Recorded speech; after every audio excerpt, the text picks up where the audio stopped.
Opinions expressed by participants in the following public affairs program do not necessarily reflect the position or beliefs of WDEF or its staff.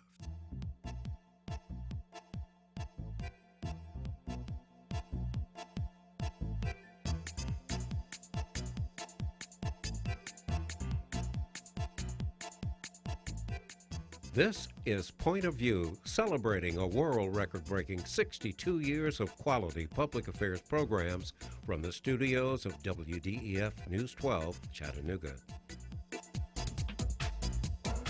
Hello and welcome to Point of View. I'm your host, Maurice Lewis, and thank you very much for joining us.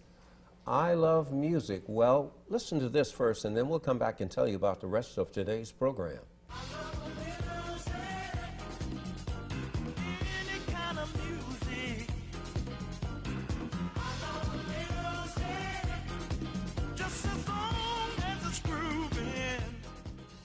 I Love Music by the O'Jays. Well, we all love music, but music didn't just start. It came from someplace, and we have two distinguished guests with us today, Richard Wyndham and Barry Quarter. Thank you very much for joining us, gentlemen. When we talk about music, people drive past Chattanooga. They want to go to Nashville, or they want to go to Memphis, or what have you, but we have a lot that's going on here. Always have, and it's always interested people why they go past, but it's business. Those other cities seem to sell tickets better, or have traditionally. Well, it's all marketing too. It's changing. It's changing. You have the experience of having listened to music where you grew up overseas in England. The music that people now find, the kind of lyrics that they find offensive, and that kind of reaction, is to music that probably even as little as 10 years ago was not in the mainstream and was what most people refer to as underground. And that goes back as far as recorded music, you know, from the beginning of the 20th century. But the internet changed everything, as it has with so many other things. It changed everything with music too. I think what was underground would now appear to be mainstream because it's so widely disseminated by the web.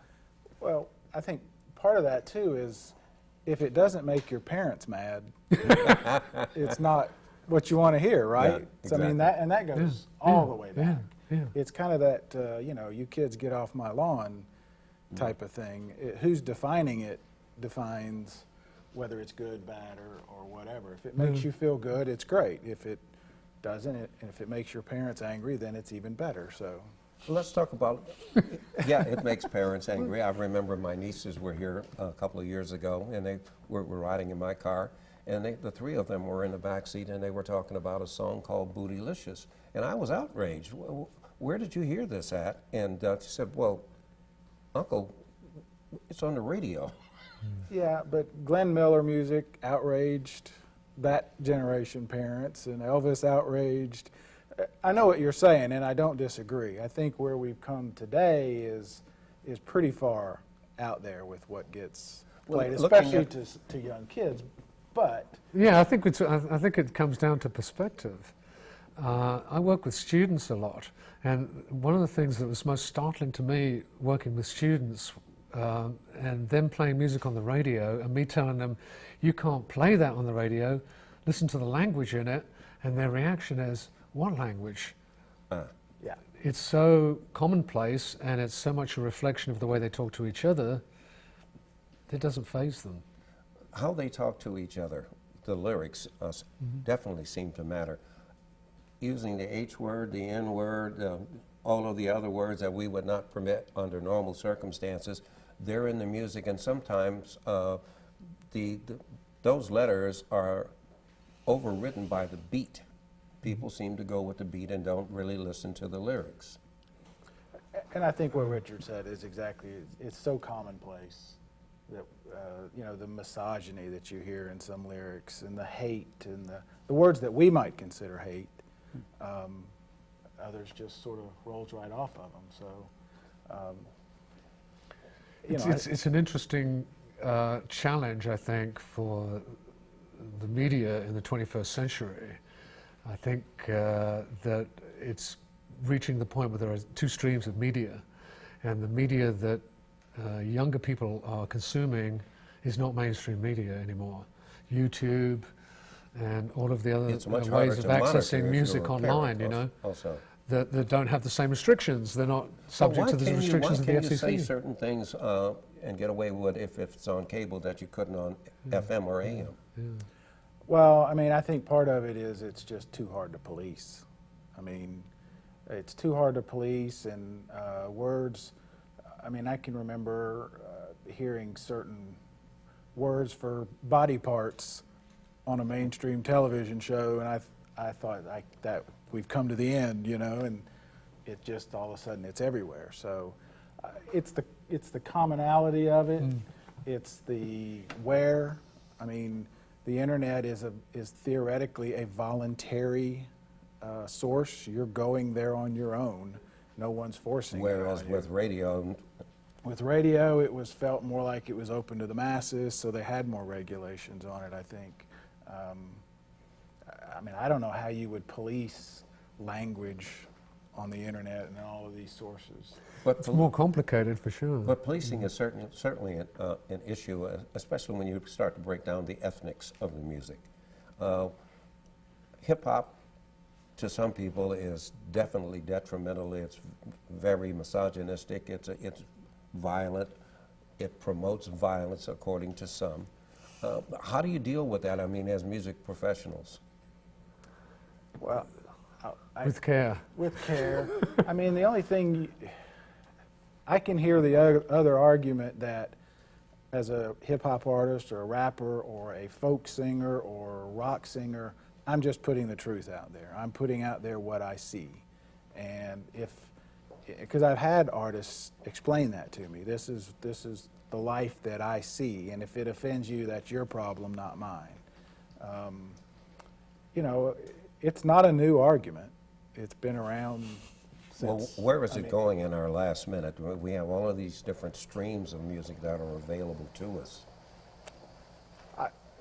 I'll be quick and because I want to hear Richard's answer as well. But to me, the encouraging sort of thing, I thought the 90s was a lot of hardcore language in music. And then people have come back around to acoustic music. They want to hear real people making real music. I think it goes in cycles. Okay. Last word, real quick.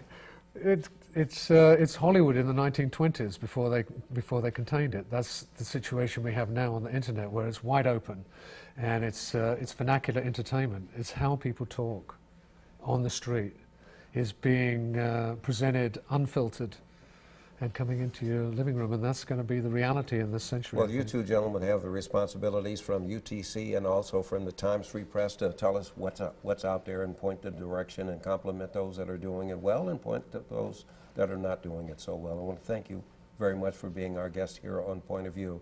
By the way, don't go away. We'll continue our conversation of what's in the music when Point of View continues. What's in the music, and is music really regulated? Well, we're going to talk about that today. Joining us is Jay Armstrong, a behavioral therapist. We have Stratton Tingle, Executive Director of SoundCorps, and Elizabeth Landrum from CSAS. Welcome to the show. Thanks for having us. So how is music really regulated, and is it? Yeah, it's absolutely regulated as far as broadcast goes. The FCC, Federal Communications Commission, is charged with keeping indecent material off of public airwaves. But that doesn't mean that, you know, streaming services, if we're talking about music such as Spotify or Pandora or satellite radio and things of that nature, are regulated in any way by, you know, the Federal Communications Commission. Jay, can you chime in? I know you're a parent. Yes, I am. So how do you regulate at home? There is a great deal of regulation in our home. I've got a 12-year-old and a 9-year-old, and they're both digital savvy. The majority of their music basically is on portable devices like iPads and iPhones. And so what I try to do as an intentional parent is just make sure that we are constantly screening the type of music that they listen to. They're not allowed to listen to headphones in the presence of mom and dad because we like to make sure that they're listening to what's appropriate. Okay. And Elizabeth, I know you've babysat before. How have you regulated music with children? Oh, well, if I'm like taking them to the park or to a movie or something, we get in the car and I try to keep like kid-friendly CDs in my car. but inevitably sometimes when I turn the car on, the radio will come on. And these kids who are 4 and 5, sometimes even younger, know the lyrics to songs that I wouldn't even deem appropriate. Give us for, an example. Like what artist? Goodness, there's one, I don't know who it's by, but it's I Can't Feel My Face When I'm With You. I think it's The Weeknd. And these kids don't even know what they're singing about, but they're singing about like things that they're not appropriate for children younger than 6, or even children younger And than you're 13. talking about the artist The Weeknd, who Yes. was referencing drugs and Yes. cocaine. So yes, that was I think really inappropriate for kids. I feel like I brought a study on the effects of violence in music on children and adolescents, and it's music is a powerful way to set a mood, and a lot of children, the studies show that a lot of children sort of engage emotionally with music, whether they understand the lyrics or not, right?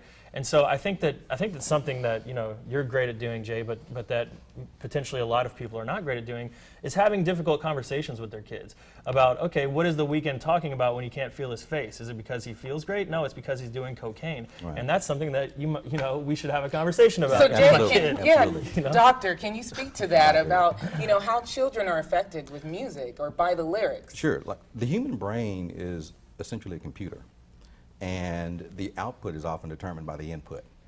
And so that's why we need to make sure, basically, that what's going in is at least able to be filtered, okay? And that's what we try to do, me and my wife. We try to make sure that our children have the right set of morals and right set of principles to which to filter what they're listening to. Because we can't monitor everything 24/7. So we try to just provide that sort of framework. So with radio nowadays and what kids are listening to on the radio, and it seems to me like every time the radio is on, there's a beep and there's some kind of censorship.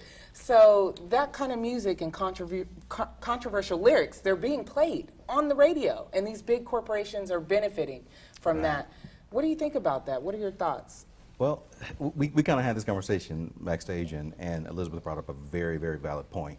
And that is, and there may be an argument made, against this point, but as music has become less of an artistic venue and more of a commodity-based venue, I think there's a pressure for artists to continuously provide content that's more provocative, that's more sexually oriented, so to speak, because as we know, sex sells. Okay, and if we can commoditize that, if the record companies can commoditize that and make money off of it, basically, that's a huge incentive for music and lyrics to be more provocative and more sexually oriented. And Stratton, jump in. Yeah, I know you. I'm a music industry person, so focused on the business side of things. Sure, there are certain themes that sell easier than other themes, but I think the onus goes back to the parent. Absolutely. To ensure that person, that child, that young person is grounded, understands if they need to understand what they're talking about and what's being sung about, and also has the information to make appropriate decisions for their life. Well, I remember growing up in the 80s, and some of my artists that I loved were, R. Kelly, Jodeci. I had no idea what were in those lyrics, but I knew all the words to the songs. Absolutely. So what artists do you think are very controversial today? And what artists, if you know of one, that you could share like an experience of recently where the music was a little bit needed to be regulated or censored and it wasn't? Yeah. I recently had a conversation. I'm sorry. No, go ahead. But I recently had a conversation with my son, and we had the conversation about the use of the N-word. And I mentioned to my son that this isn't a word that we use. You're going to hear it, basically, but I don't expect you to ever repeat that, okay? And you just have to provide that sort of framework and expectation in your family of what's acceptable and what isn't acceptable. I think that's something that's sort of an interesting, I don't know, maybe aside to this conversation, is the idea specifically, when we're talking about hip-hop music, is that the constant evolution of language that rappers employ. Rappers constantly employ new words that refer to things that are oftentimes illegal to stay below the radar of authority figures, right? And so this is like, completely in the music is this like evolution of language, trying to skirt around the laws to get to a point, to make a point that about something that is illegal or something that they maybe shouldn't be doing. So I think that this whole idea of government censoring what's being said out there via art forms it's always kind of a losing battle, right? So that's where, again, it comes back to hopefully that child has a mentor or a parent in their life that is, again, grounding that person. But the parents that throw the kid in front of the TV or in front of the video games or in front of the radio and let the media let broadcast media raise the child, that's, I think, where you see disastrous results. So as we wrap up this segment, because this could go on, it's just so much to cover and talk about. What are the different genres? Let's talk, you mentioned hip hop. Sure. What other genres of music, experience? Or heavy metal, rock and roll. Right. I mean, Pop. we You go heard back to Elvis, Screamo? pop. Or? Miley Cyrus just had her Bangers tour, and that Yeah, was yeah. a great deal of controversy. Yeah. Not only the lyrics, but specifically the actual show. So closing this segment, what are your last, thoughts about lyrics and music and regulation? Really quickly, Elizabeth? I think it's impossible to completely regulate a child, and I don't necessarily know how I feel about censoring art. However, I do think it is up to the parent and whoever is helping to raise a child to decide what is okay for that child to listen to. Yeah. Stratton? I think dialogue and communication is key with family members and mentors, and keeping those lines of communication open is a really smart thing to do. Absolutely, and to piggyback off of what they both said, communication is key, and parents have to be intentional and involved. And that may mean getting them to be a little bit more computer savvy and understand that basically music is ubiquitous and it can be found anywhere.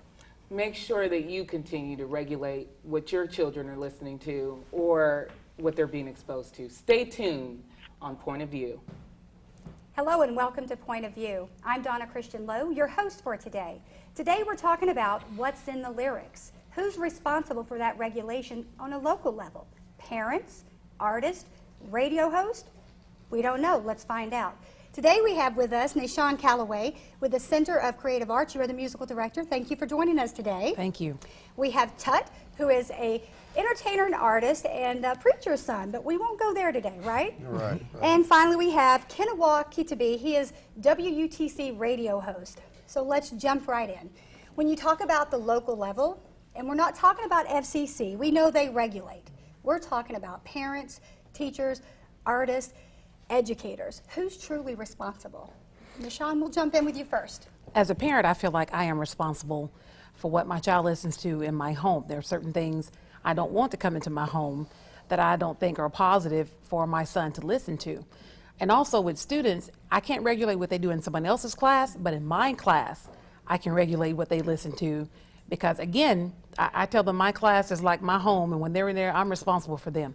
So what they listen to has to be something positive. If it's something negative, profane, we don't listen to it. So Tut, when we talk about who regulates as an artist, do you feel a responsibility to make sure your content is appropriate for youth, for young teens? Not really, because, that's a good question, but not really, because at the end of the day, I'm only telling my story from my perspective, from my point of view. You're going to choose to listen to it. You don't have to listen to it. It's like, I don't live with you. I'm not personally putting a CD in your hand like, hey, go listen to this. Right. And plus, my whole demographic is older than, a child, what I'm saying? So as a radio host, now we know FCC regulates, but let's be honest, I know that there are radio hosts who slip music in there when they shouldn't, but they get away with it. So what ownership does a radio host have in this conversation other than the FCC? Well, honestly, the ownership that a radio host takes is just that we have to make sure that content is appropriate to be put out. As far as if we feel like the lyrics are fine to be placed or regulating who listens to what, we don't have any control over that because, of course, just like they said, with an educator or a mother or an artist, we don't control who tunes in or who, wherever they can, wherever they can possibly play the music because we can only control what's in our presence. So an 11-year-old in the vehicle listening to a song that you produced maybe has some foul language that the mother or the father wouldn't want their child listening to. How is that regulated? We know that it's up to the parents, but our children today aren't just listening in the radio. Right. True. So in the old days, we had a vinyl. Today, it's earbuds. So how do we regulate that? Every now and then I have my son take the earbuds out so I can hear what he's listening to. Now that doesn't mean he won't go back to something else when I'm not listening, but I like to think every now and then that I try to check in and just kind of keep track of what it is that he really is listening to. So what about on the responsible level now in schools now? The kids have every device possible and they're listening to everything in between classes. So how do you as an educator in music, because you're a music director for your school, how do you regulate that in the classroom? I know it sounds easy, but it's really not. Well, students don't bring their devices into my classroom. Is that your rule or the school rule? Both. Okay. And they can bring them in sometimes if they're using them to record. Okay. But other than that, it goes away. No earbuds go into the ear because when they do, I don't know what they're doing. So if they're using them for classroom purposes to record, other than that, all of my classes, they're singing the entire time. So they don't have time to put in the earbuds and listen because they are making music, so they don't have time to listen. Well, the evolution of how we've listened to music now does impact the content. When you can't really regulate when your child is listening. So thinking about that, Tut, as an artist, now the viewers might say, you know what, that gentleman's wrong. Right. He does have responsibility. So kind of dive a little deeper for me.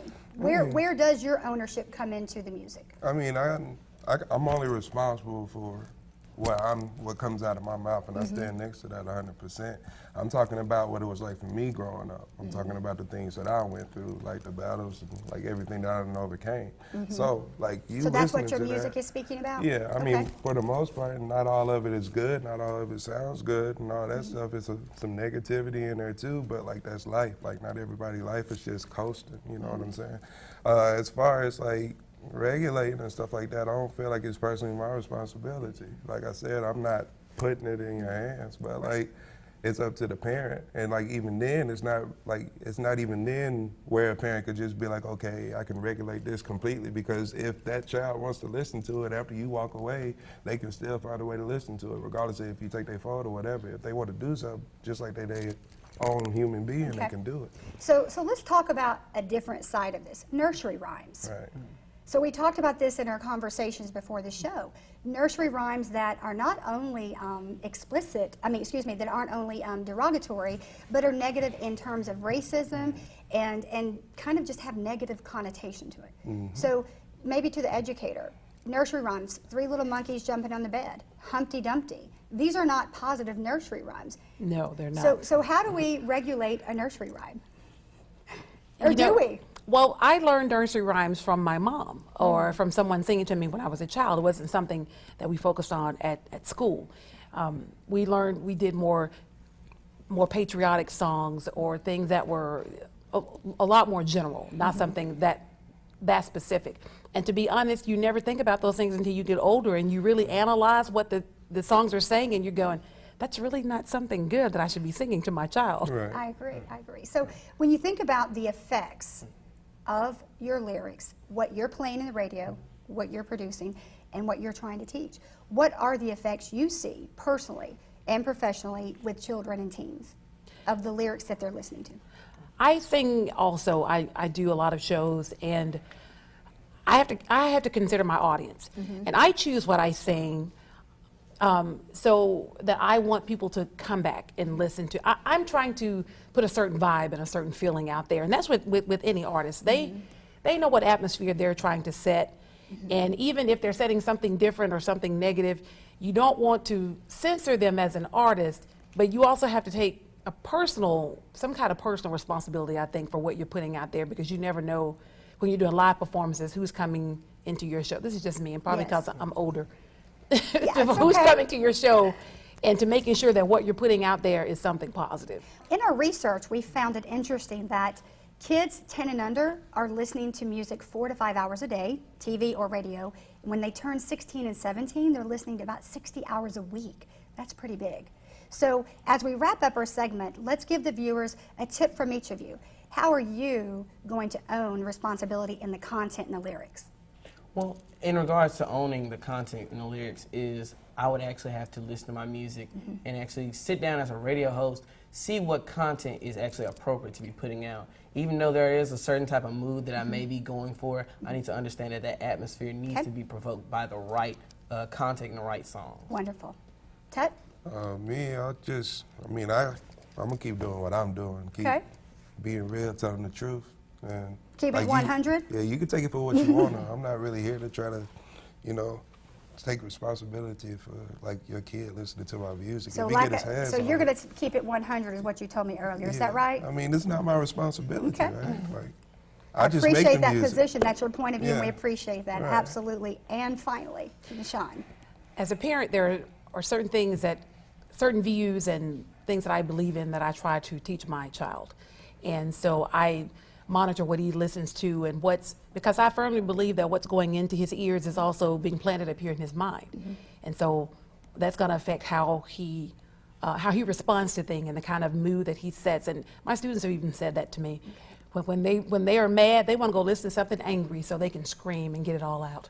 Wonderful. Well, we've got a lot to think about. This could be another segment if we wanted it to be, but we thank you all for joining us today on What's in the Lyrics. So next week, join us on Point of View for how are we recruiting gangs in our community? Do you know? We do on the next Point of View. Closed captioning provided by the following. Funding for this program is brought to you by Barnett & Company, specializing in tax-efficient strategies for the preservation and distribution of family wealth, offering continuous investment management with a focus on long-term strategies. Areas of service include investment, estate, education, and retirement planning. Barnett & Company, the power of compound returns over time. More information can be found on the web at barnettandcompany.com.